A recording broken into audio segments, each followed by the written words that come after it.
श्री गणेशाय नमः। श्री हरि। श्री ब्रह्मांड पुराण।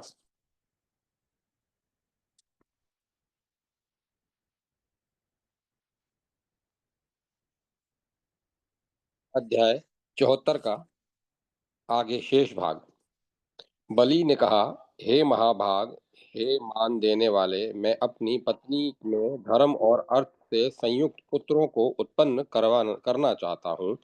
राजा के ऐसा कहते ही उन ऋषि दीर्घतमा ने वैसा ही होगा ऐसा हितकर वचन कहा। तब राजा ने अपनी पत्नी सुदेशना को इस दीर्घतमा के पास जाने को प्रेरित किया, परंतु उन दीर्घतमा को अंधा और वृद्ध देखकर वह देवी सुदेशना उनके पास नहीं गई और उसने अपनी धाय को अच्छी तरह सजाकर उस दीर्घतमा के पास भेज दिया। उस शूद्रा धाय में उन जितेंद्रिय ऋषि ने कक्षीवान और चाक्षुष दो धर्मात्मा और महान ओजस्वी उन दोनों पुत्रों को उत्पन्न किया। तब कक्षीवान और चाक्षुष को सम्यक प्रकार से विधिवत पड़े हुए ईश्वर ब्रह्मवादी सिद्ध प्रत्यक्ष धर्म रूपी सब कुछ जानने वाले श्रेष्ठतम देखकर राजा बलि ने दीर्घतमा ऋषि से कहा कि ये दोनों पुत्र मेरे हैं। तब दीर्घतमा ऋषि ने विरोचन पुत्र राजा बलि से कहा कि नहीं, ये दोनों पुत्र आपके नहीं हैं, मेरे हैं, क्योंकि तुम्हारे छदम से ये शूद्र योनि में उत्पन्न हुए हैं। मुझे अंधा और वृद्ध मानकर तुम्हारी रानी सुदेशना ने मेरे पास शूद्राधाय को भेज दिया था। उसके बाद प्रभु राजा बलि ने दीर्घतमा ऋषि को पुनः प्रसन्न किया और उन राजा बलि ने अपनी पत्नी सुदेशना को भर्त्सना की कि तुमने ऐसा क्यों किया। अतः राजा ने पुनः रानी को अलंकृत करके ऋषि के लिए प्रस्तुत किया। उन देवी सुदेशना से दीर्घतमा ऋषि ने कहा कि यदि देवी तुम मेरे समस्त नग्न शरीर पर दही और नमक का लेप कर पूरे शरीर को अपनी जीभ से चाटोगी तो तुम मन वांछित पुत्र को प्राप्त करोगी। तब सुदेशना ने उनके कथनानुसार सब कुछ किया। उसने उनके नग्न शरीर पर दही और नमक का लेप कर चाटना शुरू किया। सारा चाट लिया, परंतु उनके मल द्वार को छोड़ दिया। तब ऋषि ने रानी से कहा कि हे सुंदरी, तुमने मेरे अपान द्वार गुदा द्वार को छोड़ दिया, अतः तुम अपान द्वार विहीन पुत्र को प्राप्त करोगी। उसके बाद उस दीर्घतमा ऋषि ने देवी सुदेशना को कहा कि हे महाभाग, आप ऐसा नहीं कर सकते, आप मुझे ऐसा पुत्र मत दीजिए। ऋषि ने कहा कि देवी, तुमने तो अपराध किया, वह अब अन्यथा नहीं हो सकता। उस अपराध पर मैंने जो कह दिया वह तो अवश्य होकर रहेगा। अतः हे देवी, हे सुवर्ते, मैं तुम्हें ऐसा पुत्र प्रदान करूंगा कि बिना अपान द्वार के ही उसके सारे काम होते रहेंगे। उसके बाद उन दीर्घतमा ऋषि उस सुदेशना की कोख को स्पर्श कर यह कहा कि पवित्र मुस्कान वाली देवी, तुमने जो मेरे शरीर से लगे हुए दही को खाया है, उसके द्वारा पूरित तुम्हारा गर्भ पूर्णमासी में समुद्र के समान बढ़ता जाएगा और तुम्हारे गर्भ में देवपुत्रों के समान 5 पुत्र उत्पन्न होंगे, जो तेजस्वी, शत्रुओं को आक्रांत करने वाले, यज्ञकर्ता और धार्मिक होंगे। उसके बाद सुदेशना के गर्भ से सबसे बड़े पुत्र अंग पैदा हुए। उसके बाद भंग, फिर कलिंग और फिर हुंड्र और सुहार पैदा हुए। तब राजा बलि के क्षेत्र में बलि के वंश को बढ़ाने वाले ये 5 पुत्र पैदा हुए। ये सब बलि के क्षेत्रज पुत्र थे, अर्थात पत्नी द्वारा लाए गए थे। इस प्रकार प्राचीन काल में ये सब दीर्घतमा ऋषि द्वारा बलि को दिए गए पुत्र थे। प्रभु ब्रह्मा जी द्वारा किसी कारणवश इस महात्मा दीर्घतमा को तुम्हें अपनी पत्नी में संतान नहीं होगी ऐसा शाप दिया था। इसी कारण से उनको कोई संतान नहीं हुई थी। उसके बाद उन्होंने मनुष्य योनि में संतान उत्पन्न की। वृषभ से प्रसन्न होकर दीर्घतमा ने यह वचन कहा कि तुमने गौधर्म को पूरी तरह समझकर उसका पालन किया है, इसीलिए हे मुनि दीर्घतमा, इस गौधर्म के प्रति अन्य भक्ति से मैं तुमसे प्रसन्न हूँ। देखो, आज महान अंधकार से मैं तुम्हें मुक्त कर रहा हूँ। बृहस्पति के शाप के कारण तुम्हारे शरीर में जो पाप लगा हुआ था, उसे भी मैं हटा दे रहा हूँ। अपनी नासिका से सूंघकर मैं तुम्हारी वृद्धता और मृत्यु के शाप को भी दूर कर दे रहा हूँ। ऐसा कह वृषभ को सूंघते हुए दीर्घतमा का बहुत समय पहले से हुआ अंधापन दूर हो गया और वे देखने लगे। आशीर्वाद के फलस्वरूप वे दीर्घायु संपन्न, युवा और एवं नेत्रवान हो गए। इस प्रकार गौ के आशीर्वाद से वे दीर्घतमा गौतम इस नवीन नाम से विख्यात हुए। उसके बाद शूद्रा के गर्भ से उत्पन्न कक्षीवान ने पिता के साथ पर्वतीय प्रदेश को प्रस्थान किया और पिता के कल्याण के लिए ऐसे घोर तपस्या की जैसा कि पिता के ने आदेश दिया था। उसके बाद अपनी कठोर तपस्या के बल पर परम ऐश्वर्यशाली कक्षीवान ने बहुत दिनों के बाद सिद्धि प्राप्त की और अपने छोटे भाई चाक्षुष के भी पापों को नष्ट कर ब्राह्मणत्व को प्राप्त किया। अर्थात अब शूद्राध्याय से उत्पन्न वे दोनों कर्म से ब्राह्मण हो गए। यह यहाँ कर्मणा वर्ण व्यवस्था का उदाहरण है। कुक्षीवान के इस कर्म से पिता दीर्घतमा अत्यंत प्रसन्न हुए और बोले कि तुम जैसे पुत्र को प्राप्त कर मैं पुत्रवान हूँ, तुम यशस्वी और सत्पुत्र के द्वारा मैं कृतार्थ हो गया हूँ। उसके बाद महात्मा गौतम ने योग की साधना की और ब्रह्म पद को प्राप्त किया। इधर कक्षीवान ने ब्राह्मणत्व प्राप्त कर 1000 पुत्रों को उत्पन्न किया। कक्षीवान के पुत्र काले शरीर वाले गौतम गोत्रीय कहे जाते हैं। अब सुतजी ने ऋषियों से कहा कि अब मैं विरोचन पुत्र बलि की एवं दीर्घतमा की संतानों का परस्पर समागम जिस प्रकार हुआ उसे मैं आप लोगों को बता चुका हूँ। अब आगे बता रहा हूँ कि महाराज बलि अपने उन 5 पुत्रों का राज्याभिषेक करने के उपरांत कृतार्थ हो गया और सब प्राणियों के से अदृश्य होकर काल की प्रतीक्षा करता हुआ तपस्या में अपना मैं व्यतीत करने लगा। बलि के उन 5 में सबसे बड़े पुत्र अंगद का पुत्र दधिवाहन हुआ। देवी सुदेशना के अपराध के कारण दीर्घतमा के शाप से के अनुसार उसके शरीर में मल मार्ग नहीं था। उसका दूसरा नाम अनपान भी था, जिसका अर्थ है अपान रहित, मल द्वार रहित। अनपान के पुत्र राजा द्विविरत हुए। द्विविरत के पुत्र विद्वान राजा धर्मरथ हुए। ये कलयुग में होने वाले इक्ष्वाकु वंशीय राजा कहे गए हैं। ये महाप्रतापी राजा प्रोद्वला के वंश में उत्पन्न हुए हैं। ये सभी राजा लोग शूरवीर, समस्त विद्याओं में पारंगत, सत्य प्रतिज्ञा करने वाले और इंद्रियों को जीतने वाले थे। जानने वाले के ने कहा भविष्य को जानने वाले ने कहा कि इक्ष्वाकु वंशीय राजाओं का यह वंश राजा सुमित्र के अंत तक होगा। कलयुग में राजा सुमित्र को प्राप्त करके राजतंत्र संस्था को प्राप्त होगा, अर्थात फिर कोई राजा नहीं होगा। एक संस्था सभी की मिली हुई सरकार राज्य करेगी। इस प्रकार मैंने मानव क्षत्रिय राजा एल पुरुरवा के वंश का वर्णन किया। अब इसके आगे मैं मगध राज्य का जो राजा बरदर्थ है उन उसका वर्णन करूंगा।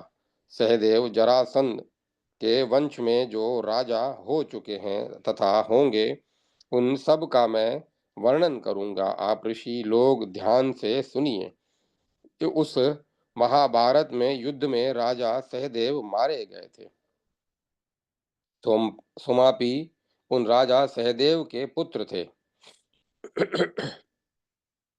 जो गिरिब्रज राजगिरी में राज ऋषि थे। 58 वर्ष उन राजा ने वहां राजगिरी में राज्य किया। श्रुतश्रवा सोमापी के पुत्र थे जिन्होंने 67 वर्ष राज्य किया। राजा अयुतायु ने तो 26 वर्ष राज्य किया। राजा निरामित्र 100 वर्ष तक पृथ्वी का भोग कर स्वर्ग को गए थे तथा राजा सुशत्र ने 50 वर्ष तक इस पृथ्वी को प्राप्त किया। 23 वर्ष तक भरतकर्मा ने राज्य किया। इस समय सोनाजी तथा ये अन्य भी पृथ्वी का भोग करेंगे। उसके बाद श्रुतंजय राजा 40 वर्ष तक राजा होंगे। उसके बाद महाबाहु महाबुद्धिमान और पराक्रमी राजा रिपुंजय 35 वर्ष तक राज्य का पालन करके वे पवित्र राजा 58 वर्ष तक राज्य पर स्थित रहेंगे। फिर पूरे 28 वर्ष तक राजा क्षेम होंगे। पराक्रमी राजा सुबर्त 64 वर्ष तक राज्य करेंगे। पूरे 5 वर्ष धर्म नेत्र राजा होंगे। ये राजा इस पृथ्वी का 58 वर्ष तक भोग करेंगे। 38 वर्ष तक यह राष्ट्र राजा सुश्रम का होगा और 58 वर्ष तक दृढ़सेन राजा होंगे। उसके बाद 33 वर्ष तक राजा सुमति पृथ्वी को प्राप्त करेंगे। उसके बाद 40 वर्ष तक राजा सुनेत्र पृथ्वी का भोग करेंगे। राजा सत्यजीत इस पृथ्वी और राष्ट्र को 83 वर्ष तक भोग करेगा। इस राजा से राजा विश्वजीत राज्य प्राप्त कर 25 वर्ष तक राज्य करेगा। राजा अरिंजय को 50 वर्ष तक पृथ्वी को प्राप्त करेगा। इस प्रकार ये कुल 22 बृहद्रथ राजा होंगे। ये ही बृहद्रथ के वंशज राजा हैं। पूरे 1000 वर्ष तक इन बृहद्रथ राजाओं का राज्य होगा। बृहद्रथों में व्यतीत हो जाने पर किसी वीरहंता राजा ने न रहने पर शुनक अपने स्वामी राजा को मारकर क्षत्रियों के साथ धोखा देकर अपने पुत्र राजा प्रघोत को राज्य पद पर बलपूर्वक अभिषिक्त करेगा। यह नित्य नतमस्तक रहने वाला सामंत भविष्य से प्रेरित होकर 23 वर्ष तक मनुष्यों में उत्तम राजा होगा। उसके बाद 24 वर्ष तक पालक नामक राजा होगा। उसके बाद विशाखयूप राजा 50 वर्ष तक राज्य करेगा, जिसे इतिहास में विशाखदत्त कहा गया है। 21 वर्ष तक मजक का राज्य होगा। फिर 20 वर्ष तक मजक के पुत्र नंदीवर्धन का राज्य होगा। 138 वर्ष तक ये प्रघोत से उत्पन्न प्रघोत वंशीय राजा राज्य करेंगे। उन सब प्रघोत वंशीय राजाओं के समस्त यश को मारकर शिशुनाग राजा होगा। उसका पुत्र वाराणसी में गिरिब्रज को संयान करेगा। शिशुनाग का राज्य 40 वर्ष तक रहेगा। उस शिशुनाग का पुत्र काक वर्ण होगा। उसका राज्य 36 वर्ष तक रहेगा। उसके बाद 20 वर्ष तक क्षेमधर्मा राजा होगा। उसके बाद 40 वर्ष तक इस राष्ट्र को पराक्रमी क्षत्रिय राजा प्राप्त करेगा। वह क्षत्रिय राजा विधिसार बिंदुसार 38 वर्ष तक राजा होगा। 25 वर्ष तक अजातशत्रु राजा होगा। फिर 25 वर्ष तक दर्भग राजा होगा। उसके बाद राजा उदयी 23 वर्ष तक राज्य करेगा। वह राजा पृथ्वी पर फूलों से सजे हुए अपने श्रेष्ठ नगर को गंगा के दक्षिण किनारे पर चौथे दिन बनाएगा। 40 वर्ष तक नंदीवर्धन का राज्य होगा और 43 वर्ष तक महानंदी का राज्य होगा। इस प्रकार ये सब राजा लोग 360 वर्ष तक राज्य करेंगे। ये 10 शिशुनाग राजा ही क्षत्रिय बंधु राजा हैं। इनके साथ तब तक दूसरे राजा भी होंगे, अर्थात देश में इन क्षत्रिय राजाओं के साथ दूसरे राजाओं का भी राज्य होगा। इक्ष्वाकु वंशीय 25 राजा पंचाल, 24 काकल वंशीय राजा और 24 हेह वंश के राजा होंगे तथा 32 एक लिंग, 25 शक वंशीय, 36 कुरु वंशीय, 28 मैथिल राजा होंगे। फिर शूरसेन वंशीय राजा 23 और 20 वितिहोत्र के वंश के राजा होंगे। ये सब राजा पूरे देश के प्रदेश के अधिपति के रूप में समान समय में होंगे। राजा महानंदी का पुत्र महापद्मनंद शूद्रा से समागम कर सभी क्षत्रियों का अंत करने वाला राजा होगा। उसके बाद उस समय से लेकर शूद्र योनि से उत्पन्न होने वाले राजा होंगे। एक राजा महापद्मनंद राजा होगा, जिसका समस्त भूमंडल पर एक छत्र राज्य होगा। वह राजा महापद्मनंद भावी अर्थ के लिए भूमंडल के समस्त राजाओं के राज्यों को बलपूर्वक छीनकर जीतकर 28 वर्ष तक समस्त पृथ्वी का पालन करेगा। उसके बाद उसके 8 पुत्र 12 वर्ष तक महापद्म के पर्याय में अर्थात भिन्न भिन्न देशों में महापद्म के ही रूप में राजा होंगे। उन सब राजाओं को कौटिल्य नाम का श्रेष्ठ ब्राह्मण उखाड़ फेंकेगा। वह पृथ्वी को भोग कर 100 वर्ष तक राजा होगा। वह ब्राह्मण कौटिल्य चंद्रगुप्त को राज्य पद पर स्थापित करेगा। तब 24 वर्ष तक चंद्रगुप्त राजा होगा। फिर 25 वर्ष तक भद्रसार राजा होगा। उसके बाद 36 वर्ष अशोका का राजा तृप्ति अशोकों का राजा तृप्ति देने वाला होगा, अर्थात अशोक नामक राजा होगा। उसका पुत्र कुणाल 8 वर्ष का तक राजा होगा। उस कुणाल के 8 पुत्रों में बंधुपालित इस पृथ्वी का भोग करने वाला होगा। बंधुपालित का उत्तराधिकारी इंद्रपालित होगा। उसके बाद 7 वर्ष तक देववर्मा राजा होंगे। राजा शतधनु उस देववर्मा का पुत्र होगा। फिर बृहदर्थ 7 वर्ष तक राजा होगा। इस प्रकार ये 9 मौर्य वंशी राजा पृथ्वी का भोग करेंगे। 137 वर्ष तक मौर्य वंश का राज्य उनसे वह राज्य शुंग को प्राप्त होगा। सेनापति पुष्यमित्र राजा बृहदर्थ को मारकर 60 वर्ष राज्य कराएगा। उसके बाद राजा अग्निमित्र 8 वर्ष तक राज्य करेगा। फिर 7 वर्ष राजा सुजेष्ठ राज्य करेगा। उसके बाद 10 वर्ष तक वसुमित्र राजा होगा। उसके बाद 2 वर्ष तक राजा भद्र राज्य करेगा। उससे राज्य प्राप्त कर राजा पुलिंदक 3 वर्ष तक राज्य करेगा। उसके बाद राजा घोष 3 वर्ष तक राजा होगा। तदंतर राजा वज्रमित्र 7 वर्ष तक राजा होगा। फिर 32 वर्ष राजा भागवत होंगे। उन राजा भागवत के देवभूमि 10 वर्ष तक राजा होंगे।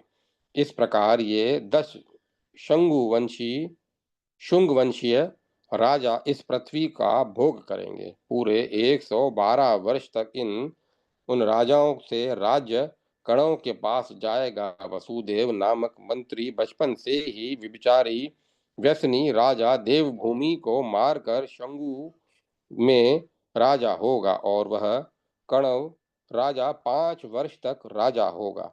फिर उसका पुत्र भूमि मित्र 24 वर्ष तक राजा होगा। उसके बाद 12 वर्ष तक नारायण राजा होंगे। उन नारायण का पुत्र सुशर्मा 4 वर्ष तक राजा होगा। इस प्रकार कण्व वंश के 4 राजा 45 वर्ष तक इस पृथ्वी का भोग करेंगे। फिर यह पृथ्वी अंध्र राजाओं के पास चली जाएगी। कण्व वंश उस सुशर्मा को बलपूर्वक खदेड़ कर, मार कर, उखाड़ कर अंध्र जातीय राजा सिंधुक इस पृथ्वी को प्राप्त करेगा।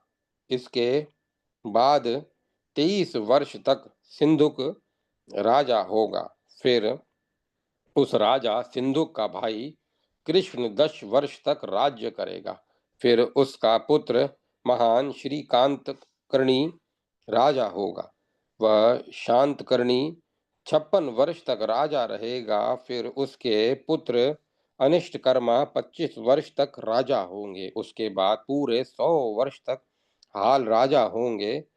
पंच पतलक और नाम का महाबलवान राजा होगा। उसके 21 वर्ष तक पुरुष भीरु नाम के राजा होंगे और शांतकर्णी 1 वर्ष तक राजा होंगे। 28 वर्ष तक शिव स्वाति राजा होंगे। 21 वर्ष तक गौतमी पुत्र राजा होंगे। उसके बाद 19 वर्ष तक श्री शतकर्णी राजा होंगे। उसके बाद 6 वर्ष तक विजय राजा होंगे।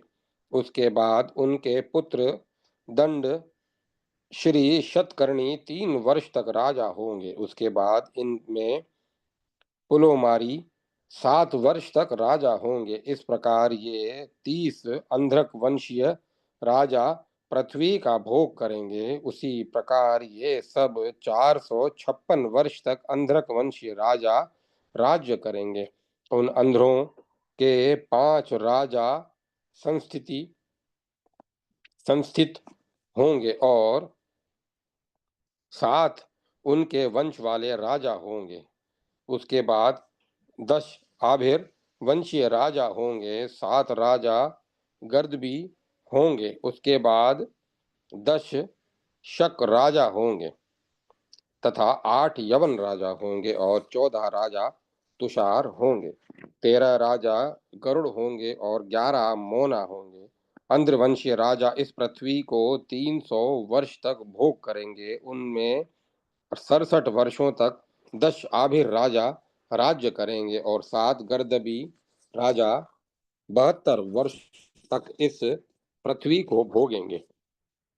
380 वर्ष तक शक राजा इस वसुधा का भोग करेंगे। 82 वर्ष तक यवन मुसलमान इस पृथ्वी को भोगने वाले होंगे। 500 वर्ष तक यह पृथ्वी तुषार राजाओं की होगी। इस तरह गरुड़ा शूद्रा के 7 मलेच जातियां 450 वर्षों तक राज्य करेंगी। 300 वर्ष तक इस पृथ्वी का भोग 11 मोना करेंगे। फिर समय आने पर उन राज्यों के छिन्न भिन्न हो जाने पर किलकल राजा राज्य करेगा। उसके बाद किलकिल राजाओं से विंध्य की शक्ति होगी। 96 वर्ष तक पृथ्वी तो समता को प्राप्त होगी। अब भविष्य में होने वाले विदेशी राजाओं को सुनिए। नागराज शेष के पुत्र सुरपुरंजय वे नागकुल को वहन करने वाले विदेशी राजाओं को सुनिए। नागराज शेष के पुत्र सुरपुरंजय वे नागराज को वहन करने वाले राजा पृथ्वी का भोग करने वाले होंगे। पहले सदा चंद्रांशु द्वितीय तथा नखवान, फिर धनधर्मा, उसके बाद चौथा वंश स्मरण किया गया है।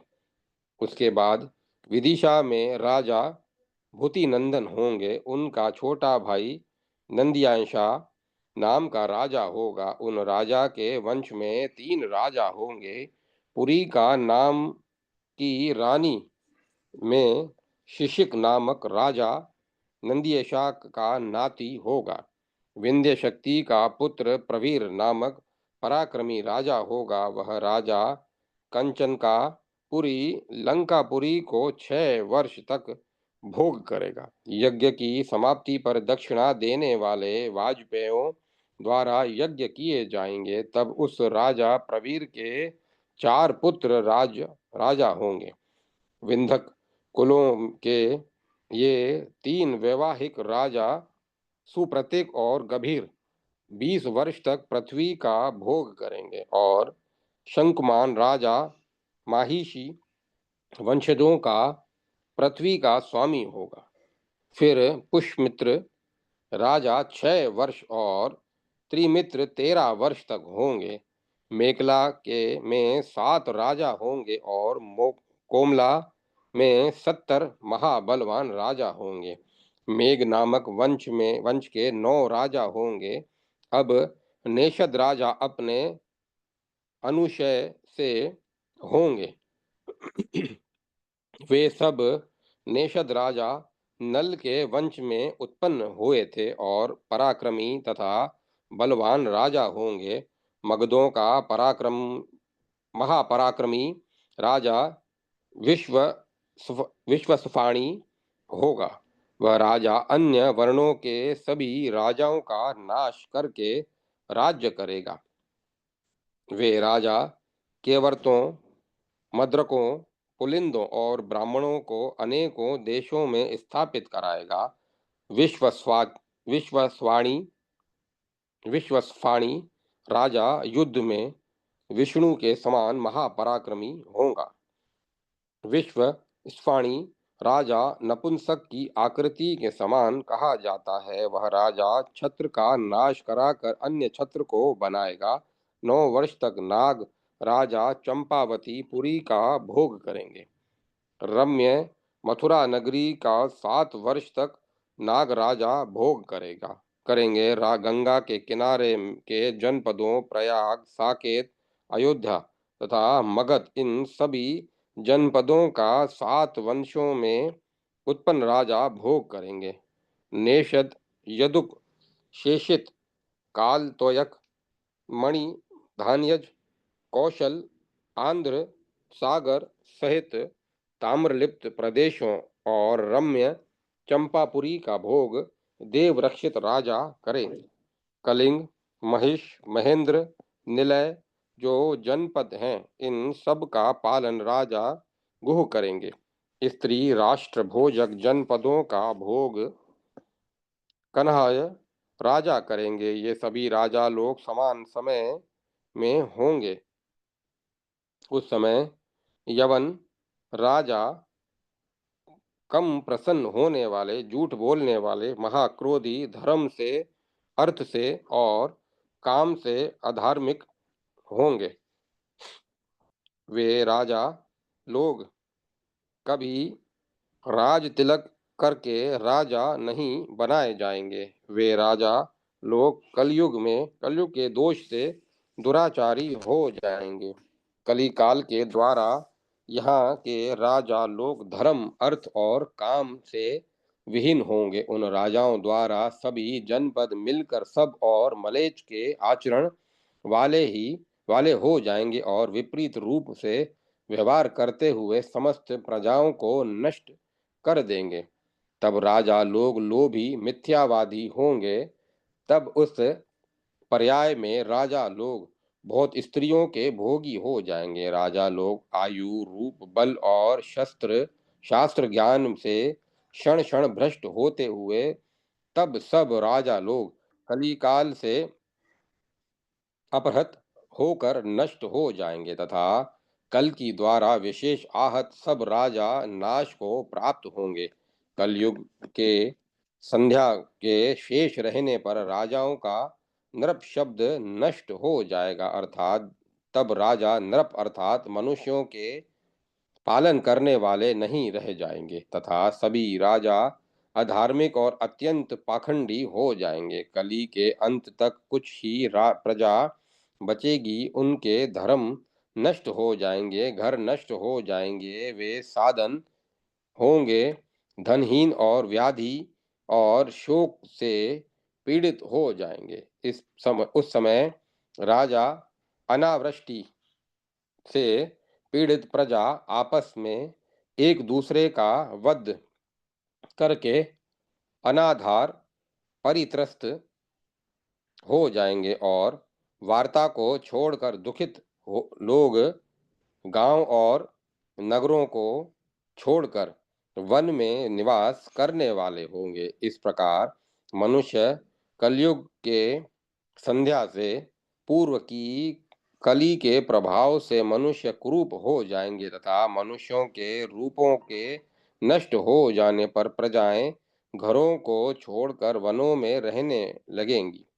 परस्पर प्रेम नष्ट हो जाएंगे तथा प्रेम के नष्ट हो जाने पर बुरी बुरी आपत्तियों से ग्रस्त होंगे। मित्रगण भ्रष्ट प्रेम युक्त होंगे। प्रजाएं वर्ण और आश्रमों के धर्म का पालन करना छोड़ देंगी और सभी लोग वर्ण संकर हो जाएंगे, अर्थात स्वर्णों को स्त्रियां एवं पुरुष शूद्रों के पुरुषों और स्त्रियों से संयोग कर वर्ण संकर संतान पैदा करेंगे। अतः समाज में घोर वर्ण संकरता व्याप्त हो जाएगी और तब समस्त प्रजाएं नदियों और पर्वतों का सेवन करने वाली हो जाएंगी और फिर सब प्रजा नदियों, सागरों और पर्वतों के पास शरण लेंगी। अंग देश, कलिंग, बंगाल, काश्मीर, काशी और कौशल, ऋषिकेश और द्रोणगिरी पर्वतों पर मनुष्य आश्रय ग्रहण करेंगे। समस्त हिमालय की पीठ लवण समुद्र के किनारे पर मनुष्य आश्रय ग्रहण करेंगे। आर्य लोग मृग, मीन, पक्षियों, जंगली जानवरों और मलेच्छ लोगों के साथ वनों में रहेंगे। मानव मधु, शाक, फल और मूलों से अपना जीवन व्यापन करेंगे। मुनि जन चीर, पत्ते और अनेकों प्रकार के वृक्षों की छाल के कपड़े स्वयं बनाकर पहनेंगे। बीज और अन्न नीचे गहराई पर नुकीली कील से बोए जाएंगे। सब मनुष्य बकरी, भेड़, गधे और ऊँटों का यत्न पूर्वक पालन करेंगे। मानव निश्चय ही नदियों का आश्रय लेंगे। वे नदियों का व्यवहार जल के लिए करेंगे। राजा लोग अपने व्यवहार से एक दूसरे को विशेष बाधाएं पहुंचाएंगे तथा वे राजा लोग अपने को ही बहुत मानने वाले संतानहीन तथा पवित्रता का आचरणहीन हो जाएंगे। इस प्रकार तब मनुष्य अधर्म में व्यवस्थित हो जाएंगे तथा प्रजाहीन, दीन और अधर्मियों के समान व्यवहार करेगी। उस समय मनुष्य की आयु 23 वर्ष की हो जाएगी। 23 वर्ष की आयु को कोई पार नहीं कर पाएगा। मनुष्य दुर्बल हो जाएंगे, विषय भोगों में ग्लान, शर्मसार हो जाएंगे और वृद्धावस्था से पूरी तरह व्याप्त हो जाएंगे। मनुष्य पत्र, मूल, फल का आहार करेंगे तथा चीर वस्त्र, काले मृग की खाल के कपड़े पहनेंगे तथा सब अपनी जीविका को चाहते हुए समस्त पृथ्वी पर घूमेंगे। इस प्रकार की स्थिति प्रजा कलयुग के अंत तक 1000 दिव्य वर्ष में कलयुग के क्षीण हो जाने पर प्राप्त करेंगे। कलयुग के साथ मनुष्य निशेष होंगे। कलयुग के संध्या के अंश में जो मनुष्य शेष रहेंगे वे ही सतयुग का प्रतिपादन करेंगे। कलयुग के अंत होने पर कली और सतयुग के मिलने के समय बहुत कम मनुष्य शेष रह जाएंगे तथा जो शेष रह जाएंगे वे ही सतयुग का निर्माण करेंगे। तब चंद्रमा, सूर्य, पुष्य, नक्षत्र तथा बृहस्पति एक राशि में होंगे। तब सतयुग होगा। सुत जी ने कहा कि ऋषियों, यह मैंने समस्त वंश क्रमानुसार भूत, वर्तमान और भविष्य के राजाओं का वर्णन कर दिया है। अब जब राजा परीक्षित का जन्म हुआ था उस समय से लेकर महाराज नंद के अभिषेक के अंत तक 1050 वर्ष समझना चाहिए। राजा परीक्षित के राज्य काल में महापद्म नंद के राजा होने के अंत तक 836 वर्ष स्मरण किए गए हैं। इस प्रकार 664 वर्ष नंद वंश का राज्य रहा। इस समय के बाद आंध्र आदि राजाओं का राज्य रहा, यह वर्णन किया गया है। उसके बाद पुराण ज्ञाताओं तथा वेद शास्त्रों के जानने वाले ऋषियों ने भविष्य में होने वाले राजाओं का वर्णन किया है। इस समय उस उस समय परीक्षित के काल में सप्तऋषि ने मघा नक्षत्र माघ में 100 वर्ष पूरे किए थे। तब 2700 वर्ष अंध्रों के वंश का शासन रहा। समस्त नक्षत्र मंडल में सप्तऋषि 100 वर्ष के क्रम से 2700 वर्ष रहते हैं। सप्त ऋषियों का युग काल दिव्य वर्ष की संख्या द्वारा स्मरण किया गया है। 6 दिव्य मास तथा 7 दिव्य वर्ष अर्थात 7.5 दिव्य वर्ष तक ऋषि लोगों का 100 वर्ष होता है। सप्तऋषि गणों के इस प्रकार के गति क्रम में दिव्य काल का प्रवर्तन होता है। सप्तऋषिगण प्रथमतः नक्षत्र मंडल के पूर्व दिशा में रहते हैं, फिर उसके बाद उत्तर दिशा की ओर दिखाई पड़ते हैं। उसके बाद आकाश मंडल के मध्य भाग में जो नक्षत्र दिखाई पड़ता है उसके समांतर समानांतर दिखाई पड़ते हैं। उसके बाद आकाश में सप्तऋषियों को 100 वर्षों तक स्थित समझना चाहिए। नक्षत्रों और सप्तऋषियों के योग का यही निदर्शन है। इस प्रकार राजा परीक्षित के शासन काल में सप्तऋषि गण 100 वर्ष तक मघा नक्षत्र में स्थित होंगे।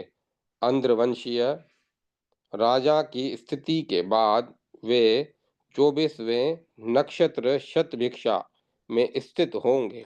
उस समय पृथ्वी पर सभी प्रजाएं प्राकृतिक विपत्तियों में फंस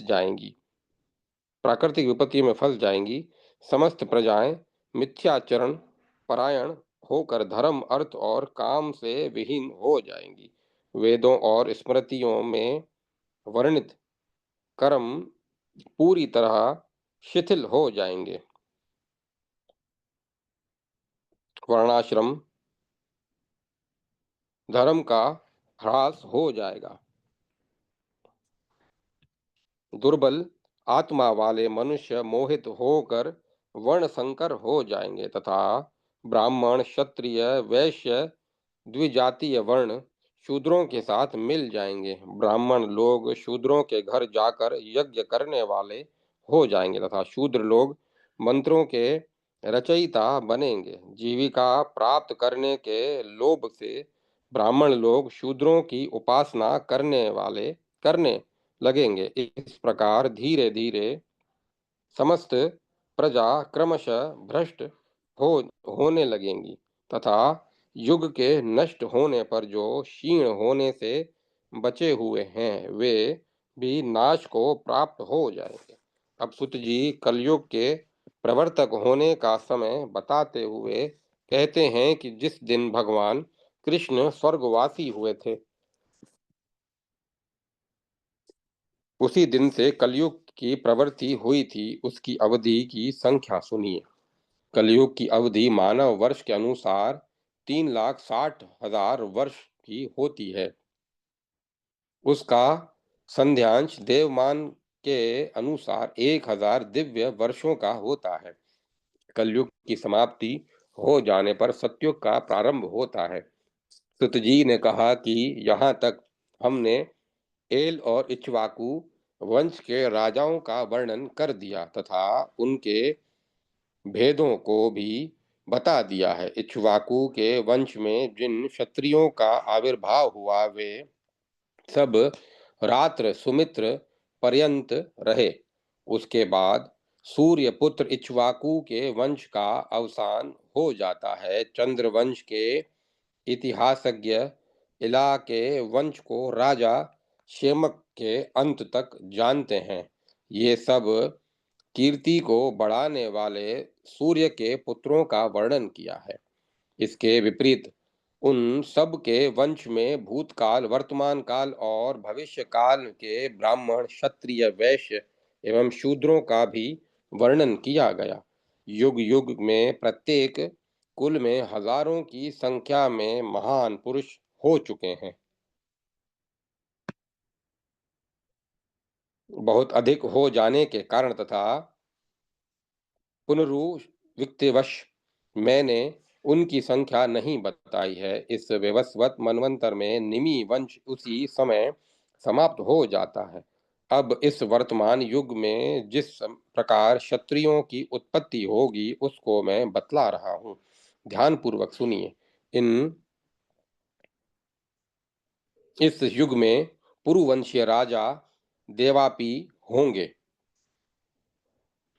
तथा इक्ष्वाकु वंशीय राजा सुवर्चा होंगे। ये दोनों ही महान योगाभ्यासी होंगे और कलाप ग्राम में निवास करेंगे। ये दोनों 24वें चतुर्युग में क्षत्रिय धर्म के प्रणेता होंगे। इक्ष्वाकु के पुत्र सुवर्चा नाम के राजा होंगे जिन्हें इक्ष्वाकु माना गया है। इस प्रकार 20वें युग में सोमवंश का आदि राजा कोई नहीं होगा। देवापी बिना किसी प्रतिद्वंदियों के तथा वेर भावना के एल वंश का राजा होगा। ये दोनों राजा चतुर्युग में क्षत्रिय धर्म के प्रवर्तक होंगे। इस प्रकार क्षत्रिय धर्म की संतान के लक्षण के रूप में इन्हीं दोनों राजाओं को जानना चाहिए। अर्थात क्षत्रियों की संतानों को इन्हीं दोनों राजाओं को क्षात्र धर्म का प्रवर्तक समझना चाहिए। कलयुग के क्षीण हो जाने पर जब पुनः सतयुग का प्रारंभ होगा तब विख्यात सप्तऋषियों के साथ दोनों क्षत्रिय गोत्र में के प्रवर्तक के रूप में जन्म धारण करेंगे। इसी प्रकार त्रेता युग के आदि काल में पुनः जन्म धारण करेंगे तथा क्षत्रियों के गोत्रों के प्रवर्तक होंगे। द्वापर के अंश में क्षत्रिय ऋषियों के साथ नहीं रहेंगे। भविष्य में जब पुनः सत्युग का प्रवर्तन होगा तब ब्राह्मण और क्षत्रियों के वंशों के बीज रूप में पुनः उत्पन्न होंगे। इस प्रकार सभी मनवंतरों में सप्तऋषि गण क्षत्रिय राजाओं के साथ स्थित रहते हैं तथा प्रत्येक युग में इसी प्रकार संतानोत्पत्ति के लिए राजाओं के साथ अवतीर्ण होते हैं। क्षत्रियों का समूल विनाश ब्राह्मणों स्वर्णों के साथ संबंध सातों मनवंतरों की संतानें अर्थात सातों मनवंतरों की वंश परंपराएं उस युग के ग्रंथ परंपरा से युगों ब्राह्मणों क्षत्रियों की उत्पत्ति जैसी उस समय के राजाओं की प्रवृत्ति थी तदनुसार प्रवर्त होने वाले का विनाश दीर्घायु प्राप्ति आदि समस्त बातों को ऋषिगण जानते हैं। इस क्रम के अनुसार एल और इक्ष्वाकु वंश त्रेता में उत्पन्न होने वाले ब्राह्मण क्षत्रिय और वैश्यगण वर्ण की जातियां कलयुग में विनाश पर्यंत युग का अनुवर्तन तब तक करती रहती हैं जब तक मनवंतर का आश्रय नहीं उपस्थित होता है। अतः सदैव ये जातियां रही हैं और अनंत काल तक रहेंगी। भाव यही है। जमदग्नि पुत्र परशुराम ने जब क्षत्रिय राजाओं के साथ समस्त क्षत्रियों के कुलों का नाश कर दिया तब चंद्र और सूर्य वंश के क्षत्रियों की पुनः उत्पत्ति हुई। उनका वर्णन कर रहा हूं, सुनिए। क्षत्रियों के संहार के बाद इला और इक्ष्वाकु वंश के क्षत्रियों की पुनः प्रवृत्ति परिवर्तित हुई अर्थात उनकी पुनः उत्पत्ति हुई। फिर क्रमशः क्षत्रिय पुनः राजा हुए। उनके साथ साथ अन्यान्य क्षत्रिय भी राजा हुए। एल और इक्ष्वाकु वंश के परम विख्यात अभिषिक्त राजाओं के 100 कुल हुए। भोजवंशीय राजाओं के कुल की संख्या उनसे दुगनी कही जाती है। इस प्रकार ऐसे कुलों की संख्या 300 हो जाती है। उनमें समान नाम वाले राजा भी व्यतीत हुए। अब मैं उन सब को बतला रहा हूँ। सुनिए। ऐसे राजाओं के प्रतिविंध्यों की संख्या 100, नगों की 100, हयों की 100, धृतराष्ट्रों की 100, जन्मेजयों की 80, ब्रह्मदत्तों की 100, शीरी और वीरियों की 100, पोलों की 100 तथा श्वेत और काशी कुक्ष आदियों की 100 की है, तथा शतबिंदु नामक 1000 राजा हो चुके हैं। ये सभी राजा लोग करोड़ों की दक्षिणाओं से अश्वमेध यज्ञों का अनुष्ठान करने वाले थे। इस प्रकार सैकड़ों और हजारों की संख्या में ऐसे उदार मना राजा लोग हो चुके हैं। इसी मनवंतर में इन्हीं मनु के अधिकार काल में जो राजा हुए हैं तथा उनकी जितनी संतानें हुई हैं तथा उनकी संतानों का जो परस्पर विस्तार है, उसका पूर्व पर ये योग से वर्णन 100 वर्ष में भी नहीं किया जा सकता। विवस्वत मनवंतर का 28वां युग समाप्त होने जा रहा है। इस समय राजाओं राज ऋषियों के साथ जो संतानें शेष हैं, उनको सुनिए। इस मनवंतर में 40 राजा लोग अभी राज्य करेंगे। तब पूरी तरह विवस्वत मनवंतर का अवसान होगा। प्रसंग सहित संक्षेप और विस्तार से मैं समस्त राजाओं का वृतांत आप लोगों को बता चुका।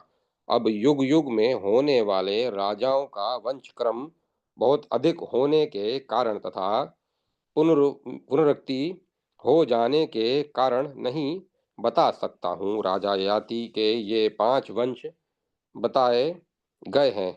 ये सब राजा लोग प्रजाओं के कल्याण में लगे रहते थे।